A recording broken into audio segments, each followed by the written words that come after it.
যে 5টি লক্ষণ দেখলে বুঝবেন আপনি ডায়াবেটিস ঝুঁকিতে আছেন, এর মধ্যে 3টির সাথেও যদি মিলে যায় তাহলে আপনি আজই চিকিৎসকের পরামর্শ নিন।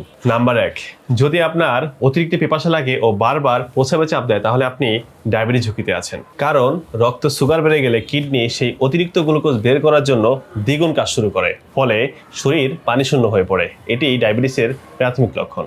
নাম্বার 2, পর্যাপ্ত ঘুমানোর পরেও কি শরীর ম্যাজম্যাজ করে বা ক্লান্তি লাগে তাহলে এখনই সতর্ক হন। কারণ শরীর যখন রক্ত থেকে গ্লুকোজ নিতে ব্যর্থ হয় তখনই এই ক্লান্তি দেখা যায়। নাম্বার 3, খাদ্য অভ্যাসের পরিবর্তন না করেও কি আপনার ওজন কমে যাচ্ছে বা কাছের জিনিস অথবা দূরের জিনিস ঝাপসা দেখছেন তাহলে এটিকে অবহেলা করবেন না। ইনসুলিনের অভাবে শরীর যখন পেশি পোড়াতে শুরু করে তখন ওজন কমে, আর হাই সুগার চোখের লেন্সের উপর প্রভাব ফেলে দৃষ্টি ঝাপসা করে দেয়।